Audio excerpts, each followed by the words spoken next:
You are listening to Anja Notanja Asks.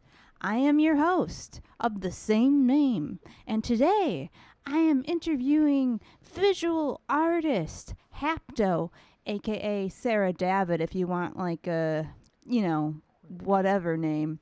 But maybe that's insulting. No, it's phenomenal. Good job. Hi, Hapto. Hi, how's it going? So, why don't you give me your life story in art? Oh, my life story in art. Grew up with artists.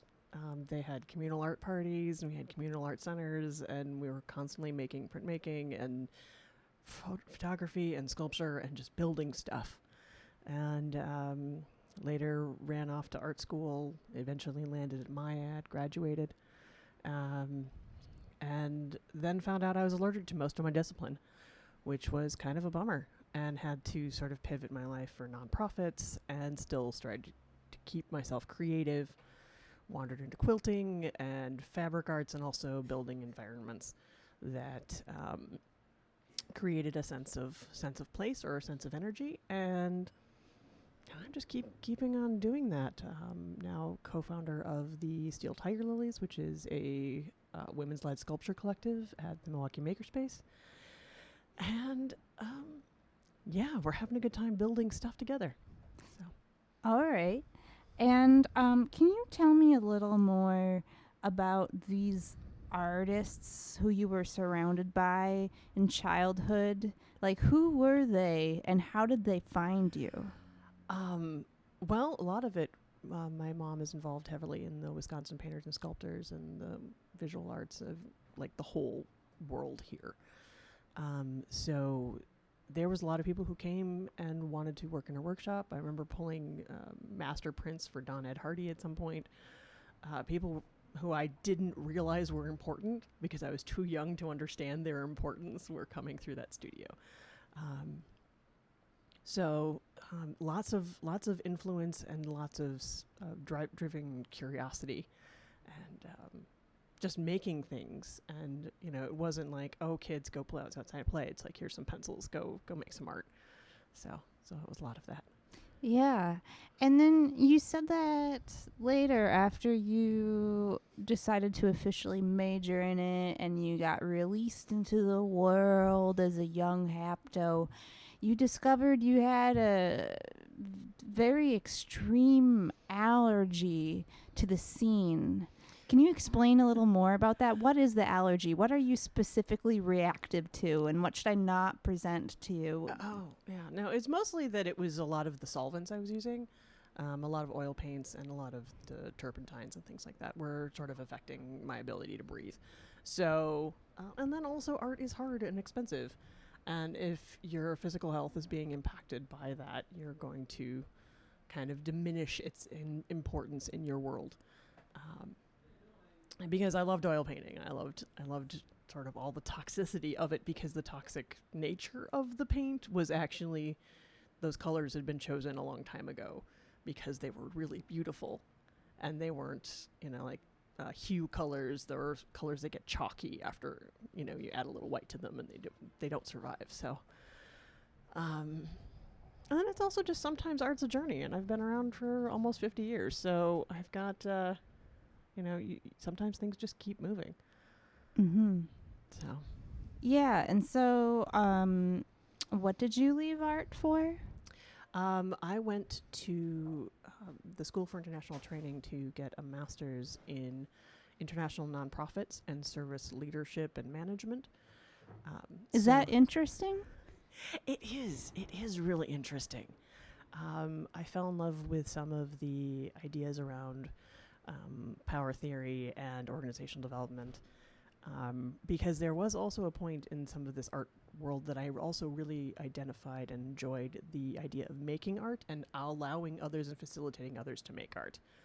So it wasn't necessarily about my art and my ego and my single voice that needed to be said, but it was kind of that sort of an expansion of that. And there is actually a lot of connections between organization development and arts, because art is very much about, let's make something beautiful and what can we do more of, which is most of the appreciative inquiry processes, which is what can we do more of? How can we be more of this, instead of a kind of a this sucks and throw it out the door kind of deal, which happens a lot.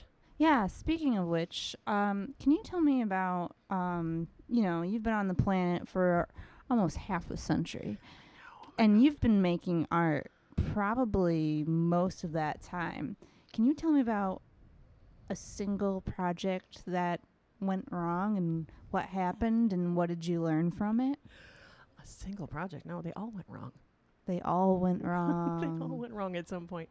And that's okay, because sometimes that's what you're there to learn from. And if you don't learn from it, you don't grow from it.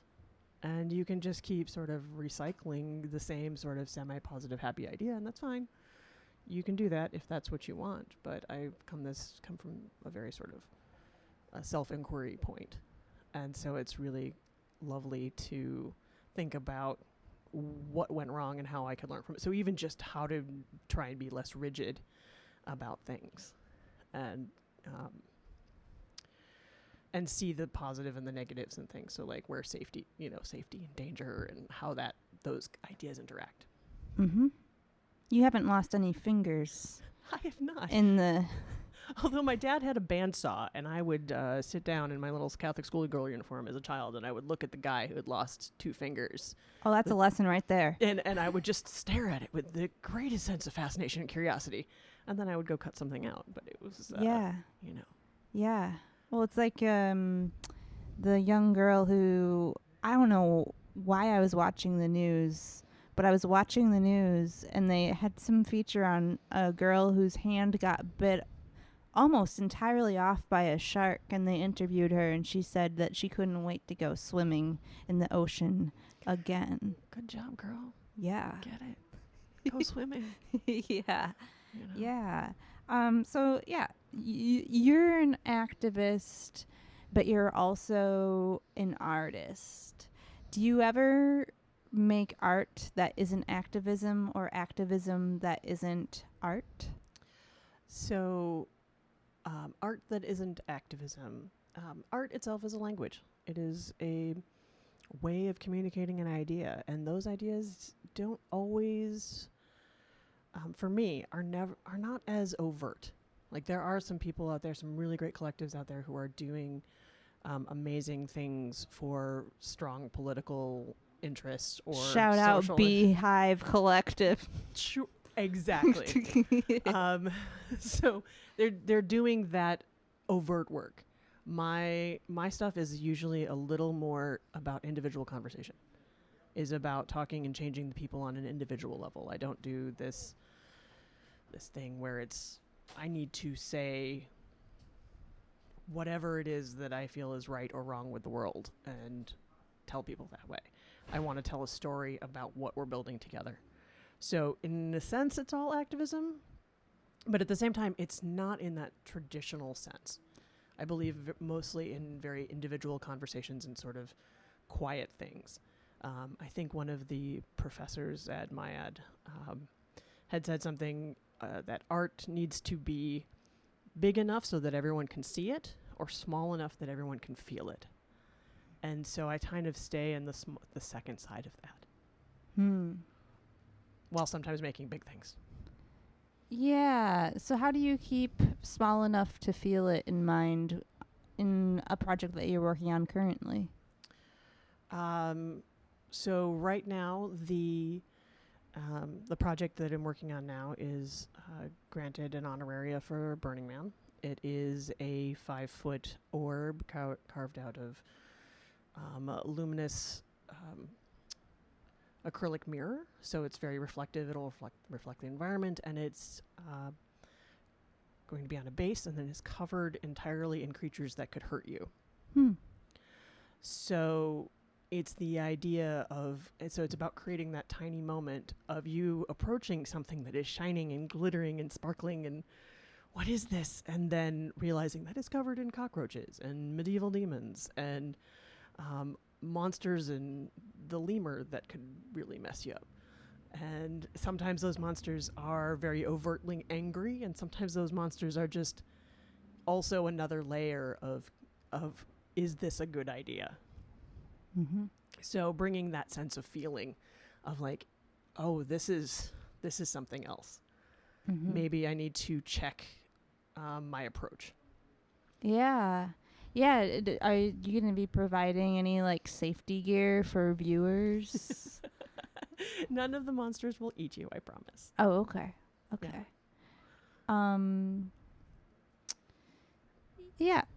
You know, and that's an interesting idea with like the conversation. I like that approach because one, you have what all activists have is a heart, and you know when something is right and something is wrong. But I also like the approach as a conversation rather than a statement, because the problem with a statement in my mind is that you close off your ability to be wrong. Mm-hmm. And if you're having a conversation, even if you are motivated by a higher truth, you yourself have the capacity to be wrong about some things and to walk away learning from it, which Absolutely. I find is beautiful and humble. That was something from a lot of the nonprofit work, is that pluralism is really important for understanding the world in a way that approaches it with some softness.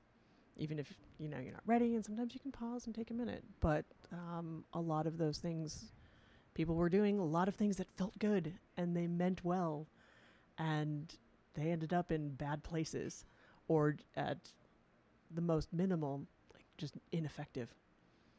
And so it was really interesting trying to sort of navigate some of those challenges, especially when I lived in India doing internship work. I was directing an internship program there. So kids would want to come and they'd want to help. And you're like, okay, so tell me about how's your Mewari? And they're like, my what? I was like, yeah, that's the language they speak here. Sometimes Marwari, sometimes Gujarati, sometimes a little bit of Hindi, but there's 114 languages here. Which one are you good at? And they're like, oh no. Like, yeah, you're here to learn. Your ability to help is minimal. Let's sit down and talk about it. So then you had to learn the language? I had to learn some of the language. I did my best. It was hard to learn the language because everyone wanted to practice their English with me as much as I wanted to practice my Hindi with them. Yeah. Yeah. So it was a little difficult. Are you able to order easily in a restaurant? Of course. You got that down? Bilkul ji. I don't. Now I'm thinking of what I want to eat for dinner, so now I can't even think it. Well, I mean, I guess that's the most important part that you retained in America. But maybe it'll come out in some other. It does when I go to Spanish-speaking countries.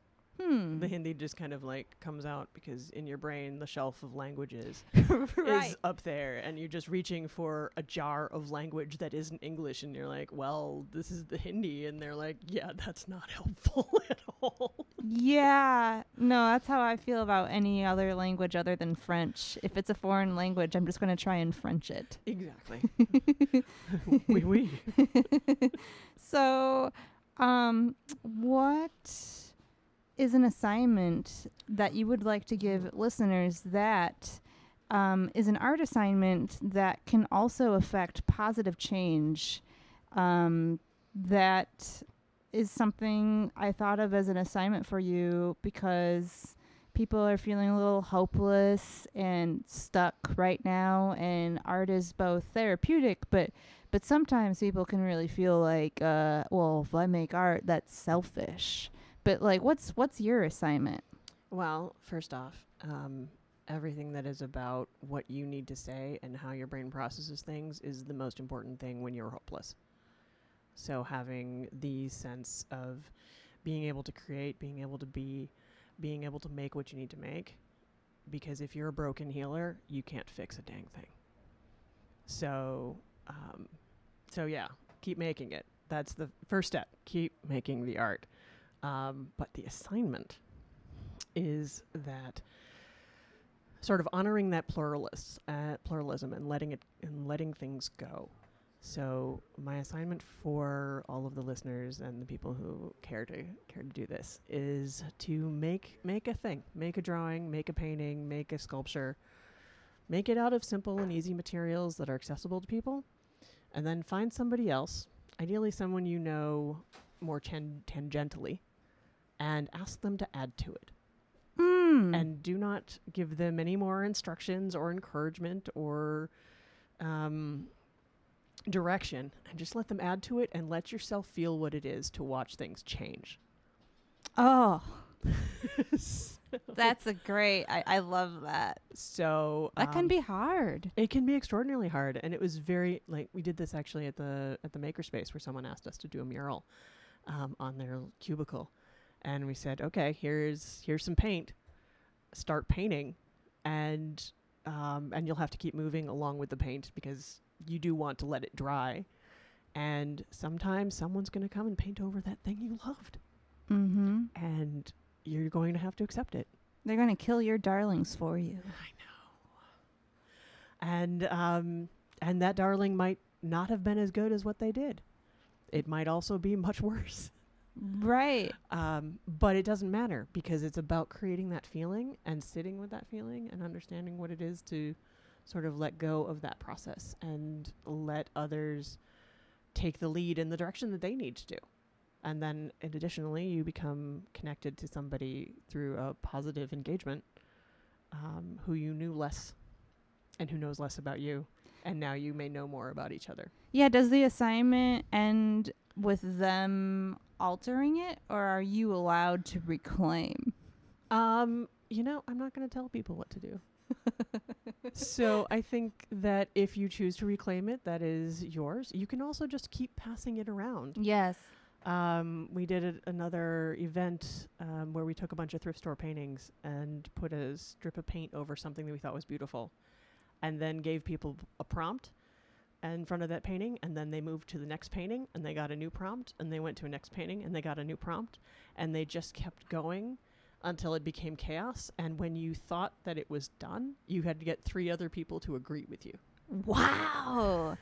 I want. Are you going to do that again? I want to do that. I will totally do it again if someone wants to set up the time to do it. Yeah. And then, so people, just so that I understand this, people were obliterating the part of the painting that they thought was beautiful.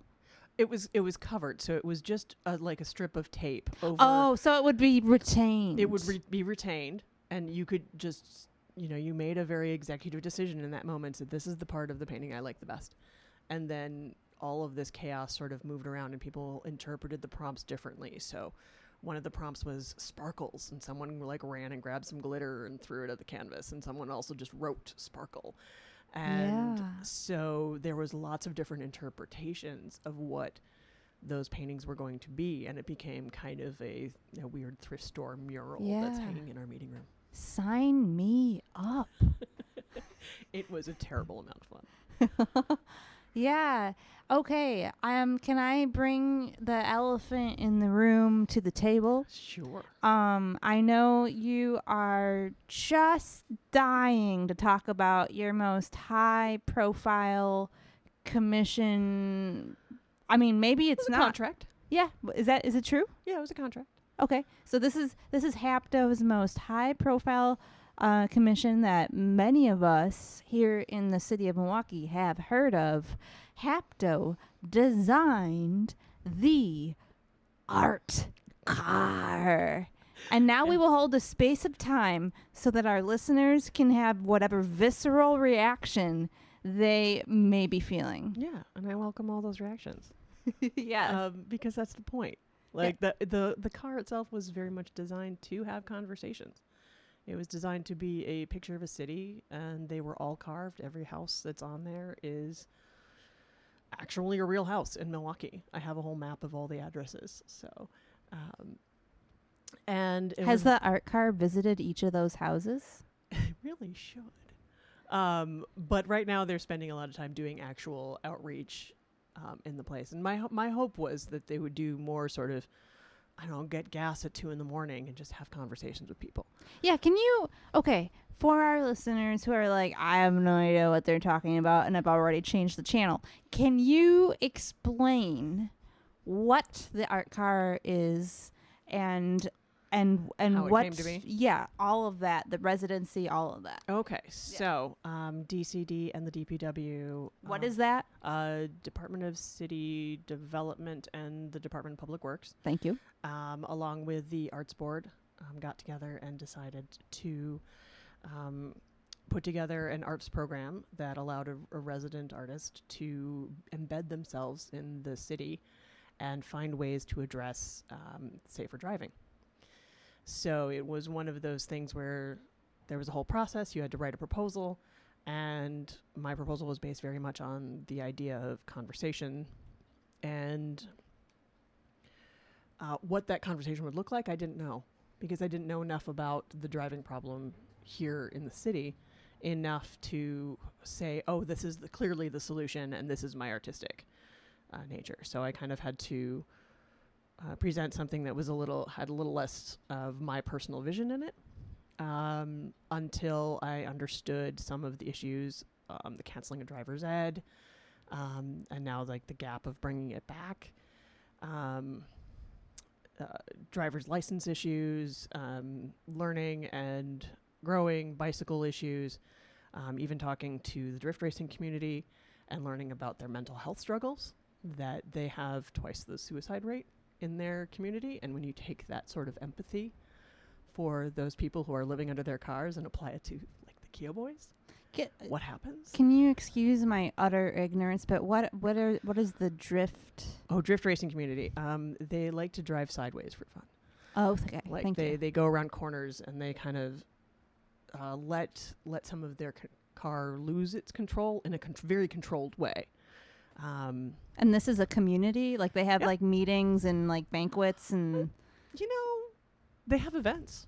And I just wasn't invited to any of their parties, but, you know. Do they close off the street first, or do they just go for it? The ones that I spoke to actually had events, and they would rent out a track.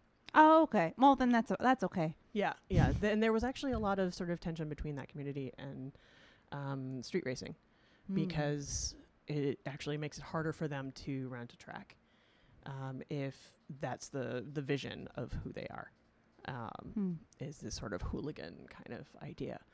But taking that back down to the chorist center of that experience, the common thread of both those communities was that they were coming from places where things weren't in their control. And for a hot minute behind that wheel, they were in control of something. And that was a very powerful feeling for them that drove a lot of their choices. And so how can you work with that narrative to help them and activate their purpose? But I covered a car and traffic cones because I needed something that was going to be a mobile solution to a mobile problem. And the goal was to take a lot of harm reduction approaches to it. And we'll see where Vision Zero takes it from here. Yeah, so it's kind of out of your hands, and that's a moment that every artist... You gotta let your baby go. Yeah. Mm-hmm. But I'm still proud of it. Yeah, what was your intention when you made it? It was largely about making sure people had a chance to talk, and then also reaching people, giving them something sparkly to be like, what is this? Because if you're coming to a conversation with a sense of curiosity, triggered by the environment or by the object in front of you, you might be open and more receptive to something than someone yelling at you and telling you, don't do that, you're a bad person, you're terrible, you don't deserve to share the road, or whatever that is. So the goal of the car is to simply raise conversation about traffic? Yeah, safer roads. And there's also messages that are hand carved into the traffic cones, because they made the cones by pouring different layers of color. Oh. And so we carved through the cones, and those then have messages. So even if the car is just parked there, people can learn and ask about these things. And they could probably even just Google on their phone. It's like, oh, I don't know what the 3-second rule is. Oh, so is that one of the messages that was on the cone? That is one of the messages. The 3-second. So was it like a bunch of like driving education terms? Yep. So it's driving education terms that came from the driving community. Oh. And some of it came from signages, some of it came from a lot of those conversations. So there was actually, people just kind of see this art project as like the big thing. But there was a lot of preparation and conversations that went into understanding the problem, and then the ones building it, and then there's the secondary printmaking kit that goes with it that prints out retroreflective patches for any participant at the events that they're doing it. Yeah. So back to the conversation that makes us humble, failure. I know this project has, like all public art projects in the city of Milwaukee, gotten a lot of bad talk. What's like the worst thing someone has said about your project that you poured all your heart into? Oh, I didn't read any of it. Oh, good. I didn't read any of it. Because quite honestly, when people are doing this on the internet, they're not having the conversations that the project intended. So it doesn't have any value to me. Yeah. But there was a guy who, I think it was Center Street Days. We had the car out there for the first time, and a guy came up and he yelled at him. He's like, this much money. And I was like, come here. Let's chat about this. Do you want to be angry, or do you want to have a conversation? Because if you just want to be angry, I have the capacity to hold that for space for you. But if you want to have a conversation, then let's talk. And I was like, okay, so do you believe public art is work, that artists should be paid? And he was like, yeah. I was like, okay, cool. And I was like, okay, so is art valuable to the civic environment? And he's like, yeah. I was like, interesting choice, dude, but okay. And it's like, so if this was a mural or something, you would be okay with it? And he's like, yeah, I would be totally cool with it. And I looked at him and I said, it's a moving mural, my dude. Why are we so angry? But I think there was also a lot of kerfluffle around that because it was an election year, because it was a very contentious election year. And so there was a lot of people who were really trying to dismantle arts as a way to make us feel good. Yeah. And a way to empower people to hold space in their communities. What a remarkable way of handling that situation. I don't think I would remain calm, and all of my thoughts would have come maybe years later, all of my rebuttals. I felt pretty good about that one. I can't say that all of them have gone exceptionally well, but that one I think was handled appropriately. Yeah. Do you have anything coming up that we should know about, or anything that I should ask you that I haven't? Well, I mean, the Ouroboros project for Burning Man is going on, and we are going to start assembling it shortly, and then that's cool. So it's going to debut at Burning Man this year? Mm-hmm. Yep. So it will light up and be over there, and we might bring it to an event around town. We probably will also bring the cat sculpture that the Steel Tiger Lilies made. Oh, I love that one. To the 24, if we can figure out how to move it. And that's the Riverwest 24. Not that anyone in Riverwest needs explaining. No, you know what I'm talking about. Yeah, you know. So we'll bring that out if we have the capacity, and yeah, mostly we're just in the thick of it, trying to get the art done. So, well, thank you for coming onto the show today. If people want to follow you, what should they? You can probably find me Haptotrope on Instagram. Also, the Steel Tiger Lilies on Instagram. I'm pulling back a little bit from social media, but I do poke my head in periodically, so you should send me a message. Thank you for coming on, and remember to make some art and then give it to someone else you don't know very well to finish it, and watch what happens. And we'll catch you next week on Anja Asks. Goodbye.